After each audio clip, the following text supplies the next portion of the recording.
Yes, we can.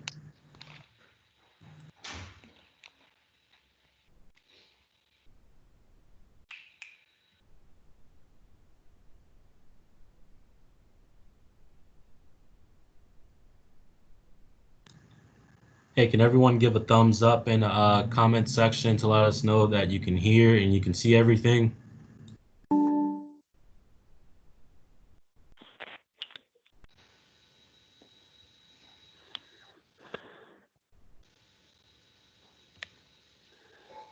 Robert, if they have any questions, I don't know how to do this. I'll watch the comment section for you and let you know when there's something coming up. Is that what you mean? Yeah, that's what I was talking about. Yep, gotcha.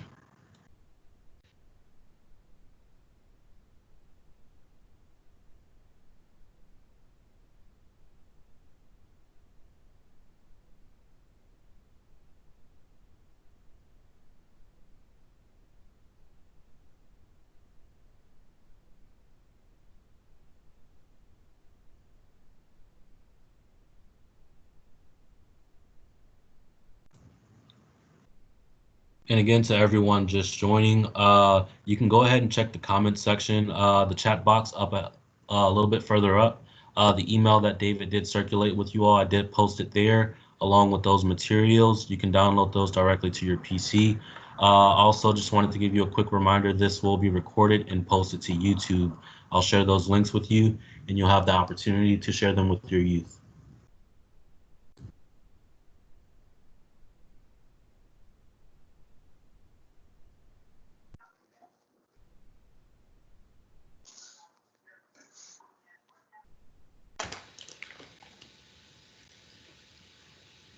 Guess I should ask if everybody can hear me all right. I guess go ahead and put that in the chat too. Thumbs up or something.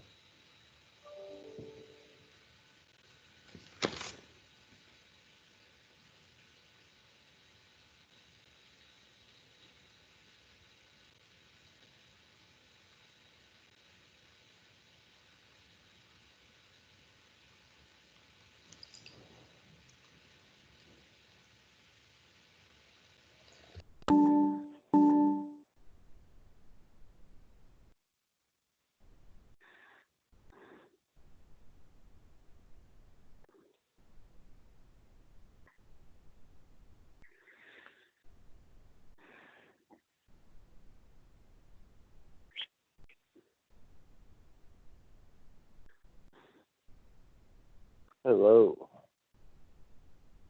Hello.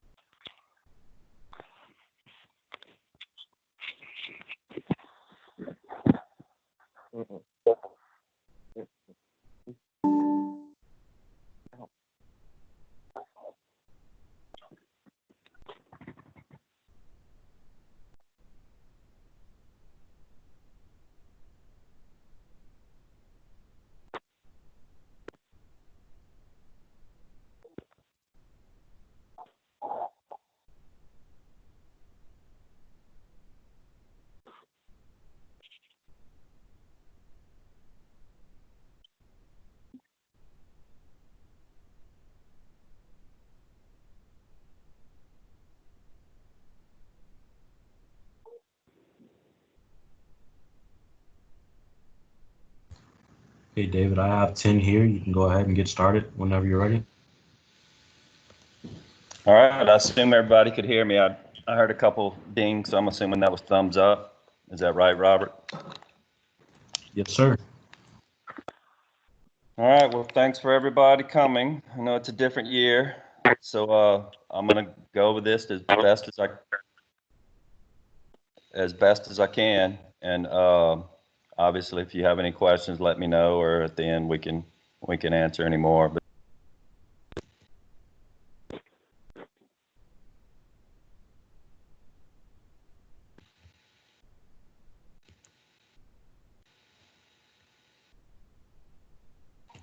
all right, having a little technical difficulties trying to get my slide presentation to switch.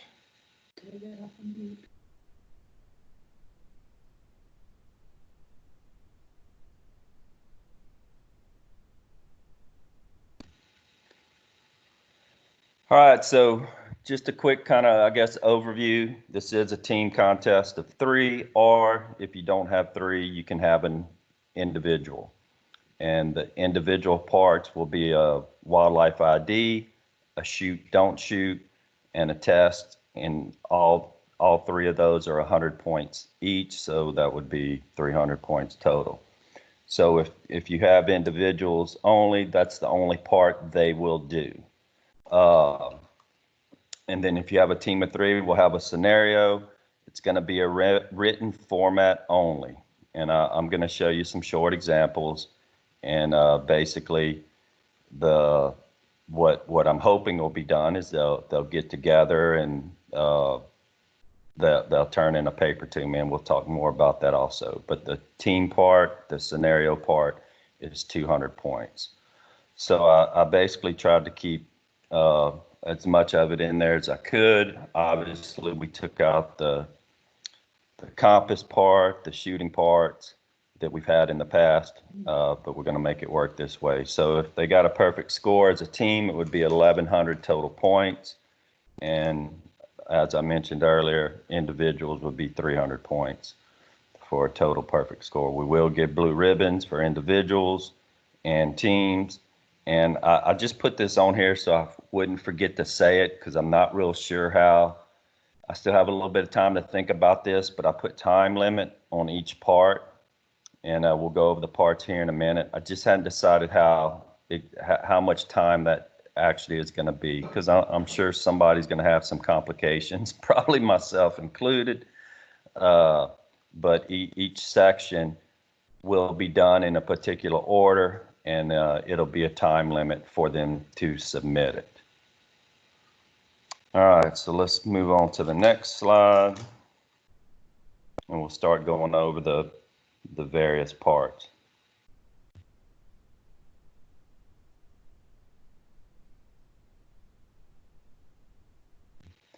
So the wildlife ID part, I sent an email, as Robert mentioned, has about 50, I think 53 to be exact, species on it. Those will be the ones that we will use.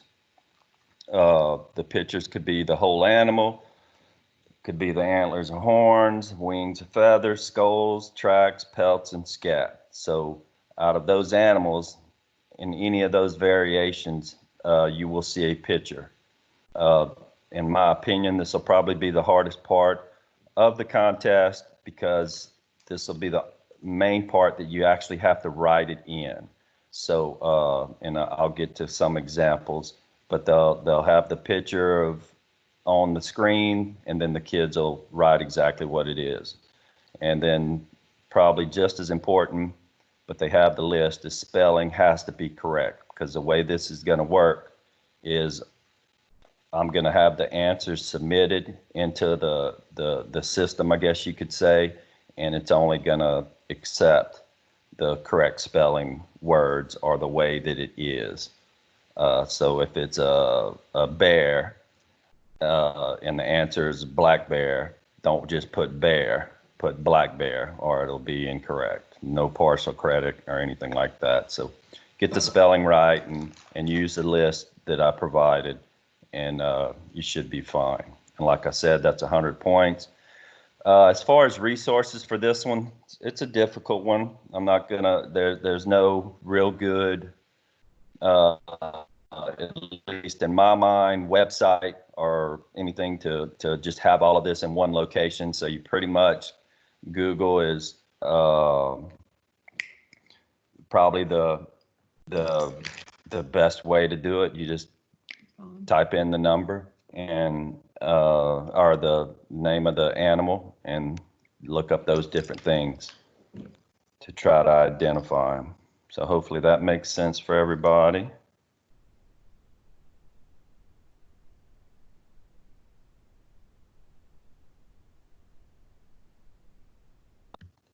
All right, so this would be an example. So basically all you would see in the actual day of the contest would be that picture. I just put 2 little examples of answers for you to just kind of see. that you need to make sure and get the spelling right, and you would obviously type it in. So that's one, and one of the skunks is misspelled wrong and the other one is correct. So hopefully most of you would have picked the bottom one with the 2 Ks.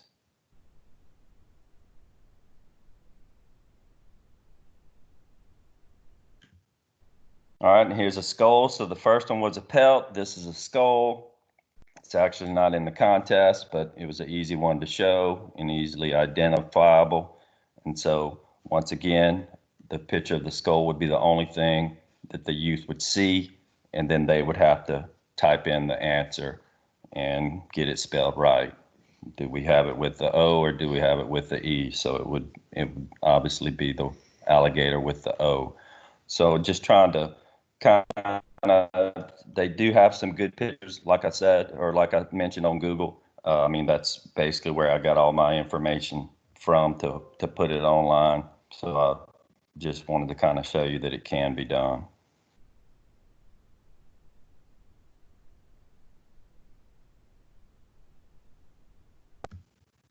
All right, and this is the track. I didn't put the answer on this one. I thought I would at least ask one question. And since I can't see if somebody wants to either, I guess, type in what track they think this is, or somebody can even say it if they want to unmute themselves. It doesn't matter to me. I'll give about 10, 15 seconds. David, while they're doing that, you had a question asking about capitalization on entering answers into the quiz. All right, what I'm going to say to that is whatever is on that list that I sent out, let's go ahead and put it exactly like that is. So if it's capitalized on the list, then capitalize it in your answer. I think that would be the easiest route to go, since I did provide a list. Did anybody guess what track this was? Everybody is guessing raccoon. Well, everybody is right. So that is a raccoon track. So you got to see kind of 3 of the variations. There's other ones. I didn't put them all in here, but I just wanted to give you an idea of what you're going to be looking at. Any other questions on the ID part, wildlife ID? Because I'm going to move over to another part before I move on.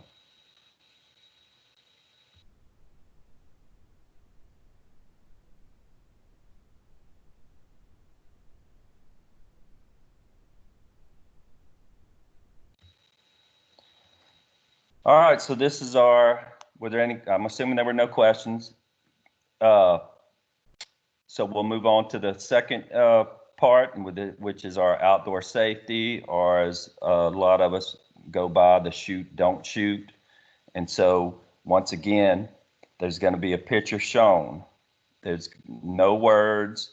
You're going to assume everything, every picture you see is in season. So we're in May right now, and it'll be June then. It doesn't matter what picture is shown. You're going to assume it's the season to hunt that particular animal. So keep that in mind. It's only going to be a picture. Everything's legal for the day of the contest to shoot that day, assuming it's something that should be shot. And I just wanted to make that clear because I have gotten a few questions on that. So what you're looking for here on these pictures is you're looking for, is it an ethical or an unethical shot? Is it a safe shot? Is it not safe? Male or female? Now, why would I put that on there? The reason I put male or female, because it's important in some species that you know if it's male or female, because you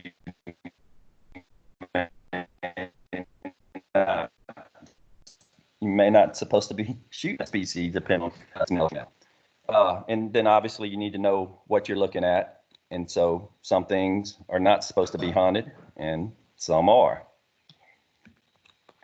So that's pretty much what the shoot, don't shoot is. Once again, haven't decided, but it'll probably be 10 pictures. So they're going to be worth 10 points apiece. You'll click on, it'll be multiple choice. You'll either click on shoot or you'll click on don't shoot. So if you have any questions, I'm going to actually, I think I did one.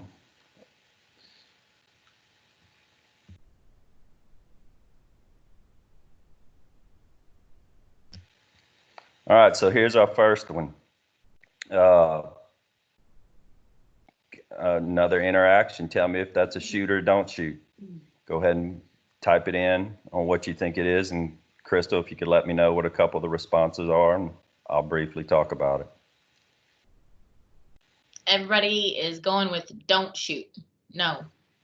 All right, and that's correct. And then basically it's because it's facing away from you, don't have a good angle to hit it in a vital spot, and it's just, it would be considered an unethical shot because you could wound it and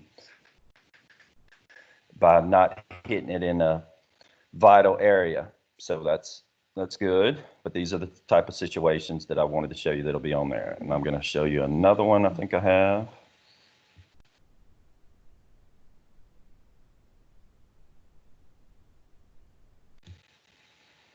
All right, this one should be definitely easier, but surprisingly, I've had something similar to this in the contest every year, and you'd be surprised at the variations of answers I get. So once again, tell me if it's shoot or don't shoot. Enthusiastically don't shoot. Lots of exclamation points. And we have had that as a shoot in the past, surprisingly. It always boggles my mind, but maybe they didn't know it was an eagle. So any questions on the shoot, don't shoot? And I feel like I'm motoring through this. I know we have basically a 2-hour time limit, but I know I don't have 2 hours worth of slides on here to talk about. So if you have any other questions, I mean, I feel like it's pretty self-explanatory on what to do or what you're looking for. But once again, that's what the shoot, don't shoot is. We're just looking for those different variations, and if it's a shot we should be taking. Hey, David, it's Megan. Okay. And as you know, I'm new to this, so it might just be my lack of knowledge. But do I need to cover like predators that, like sometimes a predator, it's okay to shoot in the case of if they're hurting livestock or something, but it's not always ethical? No, because I mean, at the situation you're talking about, I guess. Give me a better example, I guess, Like is what I'm coyote. asking. I think I understand what you mean, but if you're going to see an eagle tearing up, and I'm using that No, because it's on the like screen, and it's coyote. tearing up your pet rabbits in your yard, and it's killing them all. Not so much that. I Is meant that kind of what coyote. Like a coyote is legal to shoot, right? But it's not ethical to shoot a coyote anytime you want. I won't put them in those type of situations. Let's That's go what with I that, so we don't have to. Okay. Yeah, I won't have that type of situation on there.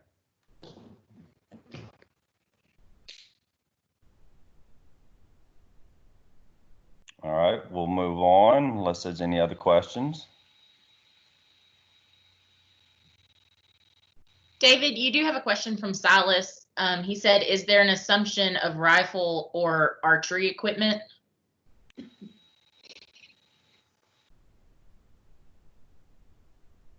Is there an assumption of rifle or archery equipment? I think he's asking in reference to the shoot, don't shoot. Yeah, I know what he's talking about. Let's go. I'm gonna go with either or. I'm fine with. The situation will cover them both. Is that good, Silas? Give me a thumbs up or a thumbs down. Does that answer your question? Yeah, I don't know how to give you a thumbs up. I'll just say, hey.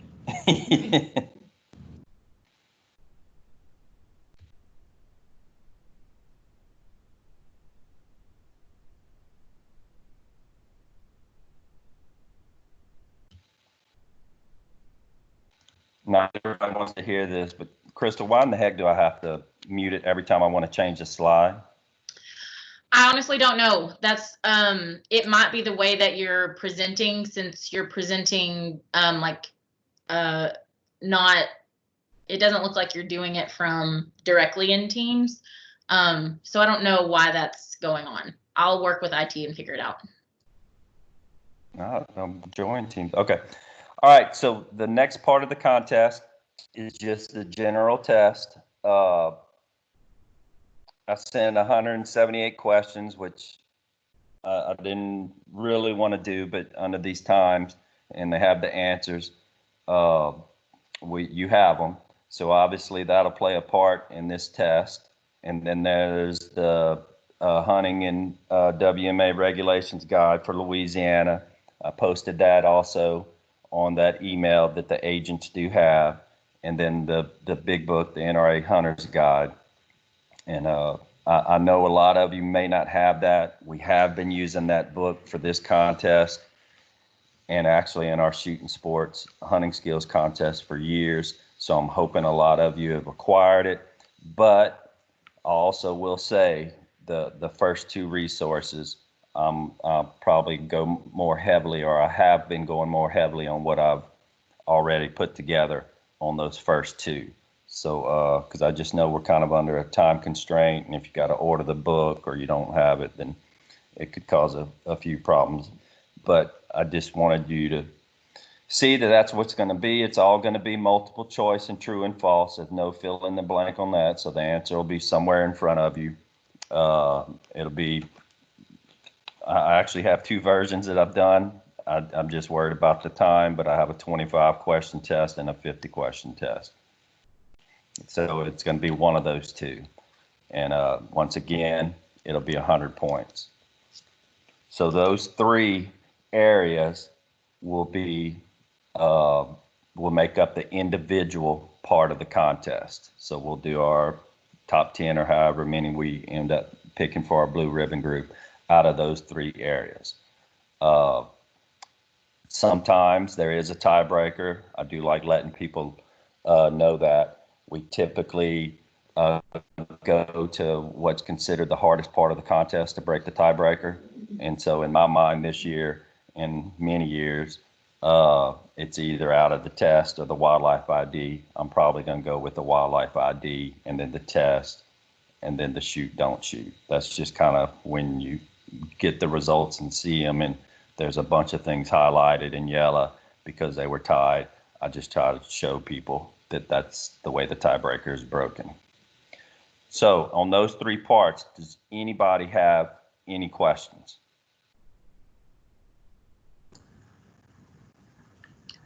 Megan, I don't know what your question's in reference to, but it says, what about the hunter education guide? These are the three we're going to use that are listed right here. She gave you a thumbs up. I tried to narrow it down as easy as I could, and some people actually would, well, let's just leave it at that.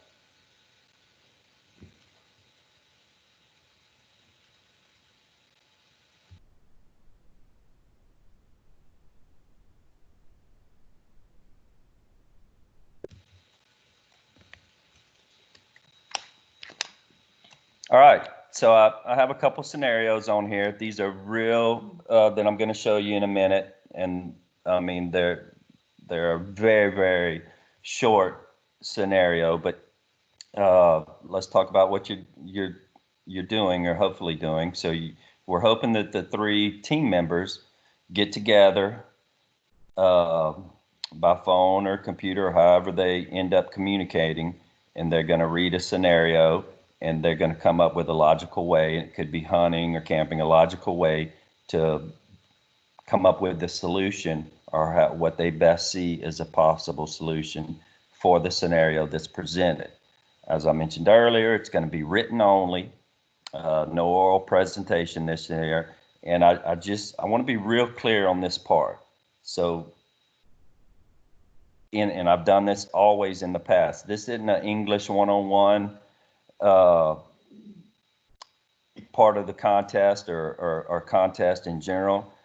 Whatever the scenario is, I personally do not care how you answer it. It could be in an outline form. We've gotten that where they just put an outline of the steps that they would do type deal. It could be in a paragraph form, listing, which would be similar to outline.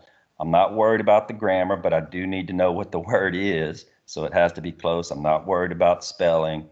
I just want it to be in some kind of logical order that makes sense from top to bottom, depending on what the scenario is. So in the past, what we did is before the youth left the facility that we had the event at, they would turn in their notes or paper or whatever it was, and that was a big part of their score. Where this year, that's going to be their whole score. So whatever they turn in is what's going to be their final score as far as the scenario. So we're judging it on the safety aspect on what's written down. Is it a safe thing to do under the circumstances? It's going to be hard to judge teamwork, but I'm going to assume y'all are going to work together and come up with your solution and ideas, and just if it's practical, common sense information that's turned in. So there's really no length to it. You could put 10 words, you could put 2 pages. Typically, most of them have done it in the past. They've gotten it in on no more than a page and a half, maybe 2 pages on some of them that really like to write and get it all in there. So I'm fine either way. The length of it's not going to matter as much as just getting the information that makes the most sense for that particular scenario. And I'll, once again, that one's 200 points total. And we'll move on to, I put a couple short scenarios in here for you to think about. And then I gave you a little bit of an answer. David, Ashley is asking, what about individuals? Is there a different point system since there's no teamwork? All right. Actually, I mentioned it earlier, and this comes up every year. If it's an individual only, they do not do this part. So the 3 previous parts that we did, the ID, the test, and the outdoor safety, they would be done at that point if they only had 1 or 2 team or 1 or 2 individuals from a pair. So they would not do the scenario at all. And we've always done it that way. But it would still give them a chance to place individually. All right, let's go to this.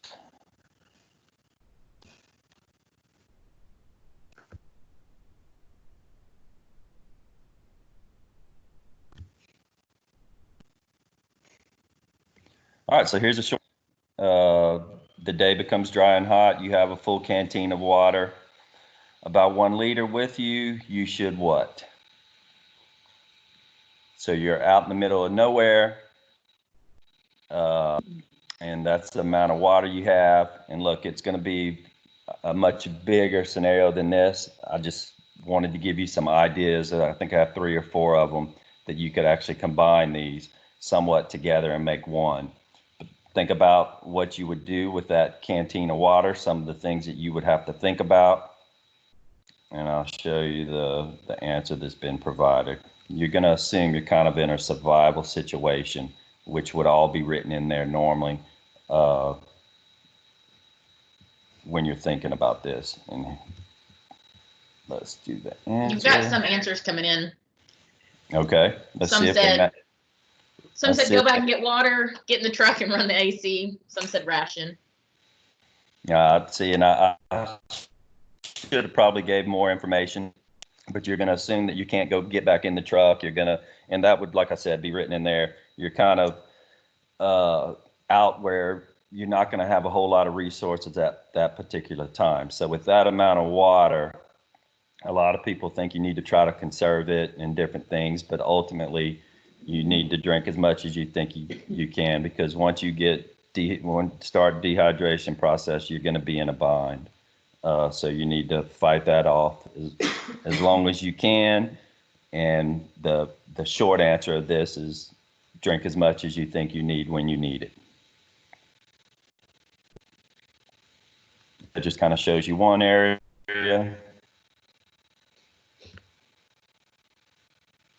And Chris, so I figured out how not to put it on mute now, I think.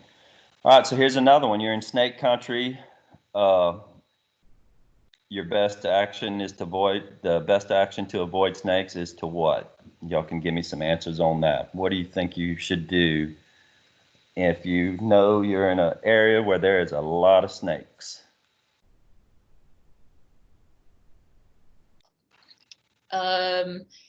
Someone said snake leggings. Someone else said avoid tall grass.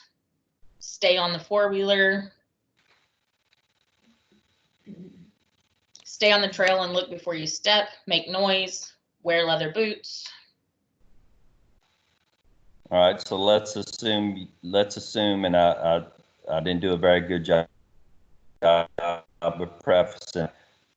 I said when I do write up the whole scenario, you don't have a four-wheeler, you don't have these things. So what would be your next action? So we don't have snake boots, we don't have a four-wheeler, we don't have any kind of vehicle. We have to walk on the ground, and then the answer would follow this way. You actually want to make lots of noise with your feet. So if the moral of the story, I mean, obviously unless you're hunting or something, but if you're just walking through the woods or whatever it might be, you want to make a lot of noise if there's considered a lot of snakes around, because most of the times you're walking softly and you're going to end up stepping on the snake or whatever it might be. But just another example. Let's see, I got another one.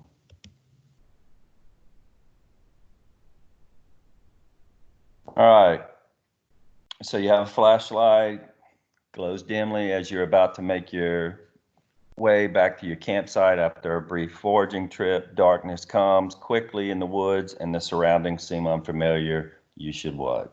So basically you've walked off to make a foraging trip. Your flashlight starts going out, it seems, and you kind of lose track of where you're at.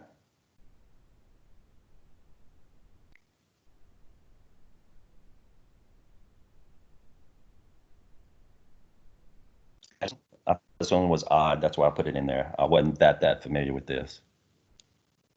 What are you gonna do with that flashlight to try to preserve it, I guess would be the question I should have added to this.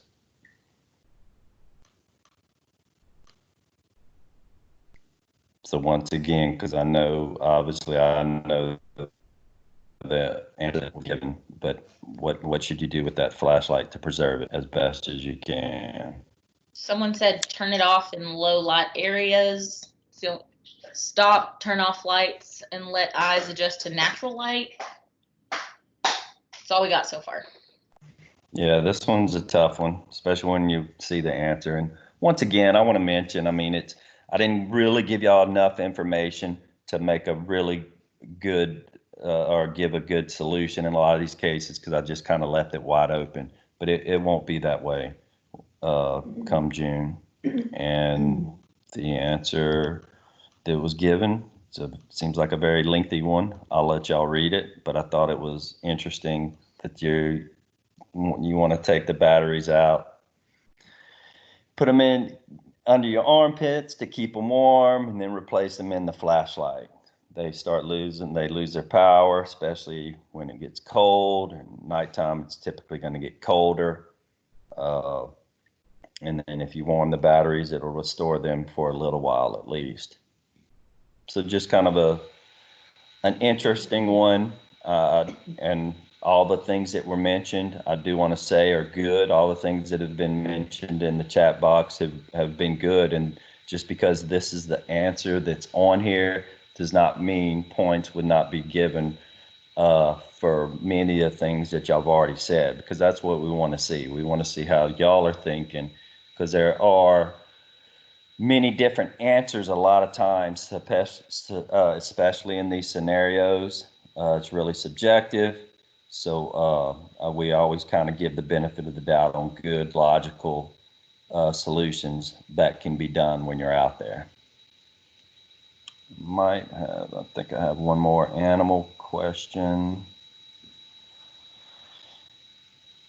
All right, so unarmed and unsuspecting, you surprise a large bear prowling around your campsite. As the bear rears up about 10 meters from you, you should what?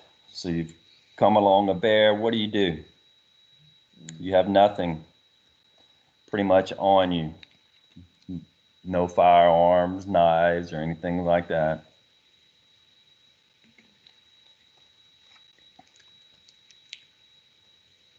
Stand your ground. They're just bluffing. Someone said pray. Make as much noise as possible. Lay flat on the ground. All right. So this one, some people would have gotten in a little bit of trouble or things marked off, and I'll show you that. So you basically want to freeze, but be ready to back away slowly. Sudden movement will probably startle the bear a lot more than your presence. If the bear is seeking some of your food, do not argue. Let the bear forage and be gone. Otherwise, back very slowly toward some refuge, trees, rocks. I forgot a comma in there, but so does that make sense? I know it seems like a very short training, but that's pretty much the presentation I could put in there without giving away too many pictures and different things that are going to be in this actual contest. So I'm all up for. I don't know if that's the type of training y'all were looking for, but I at least wanted to give you an idea of what to expect.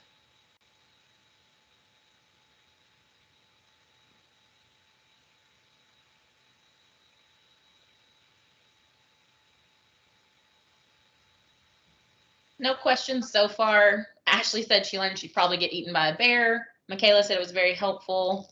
Everybody's saying it was perfect. Thank you. All right. Well, once again, I know it was short, but that's what I put together. I thought it was, I didn't want to make it seem like it was that difficult. There is a decent amount of preparation that goes involved study-wise. So I guess good luck. If there's no other questions, email me if y'all have anything. If there's something that I didn't explain the way that it's going to be done, but I mean, it's pretty, it's going to go exactly what I had. Just remember the spelling on the wildlife ID. I think it'd be really, I'm definitely gonna be real lenient on the scenario as I mentioned, as far as grammar and spelling. Don't worry about that. And that's just kind of the main things I wanted to pass on. So if there's no other questions, I'm gonna sign off. I'll give it another 15 seconds. Somebody can unmute their mic if they want to ask, or somebody can speak up on something else involving it.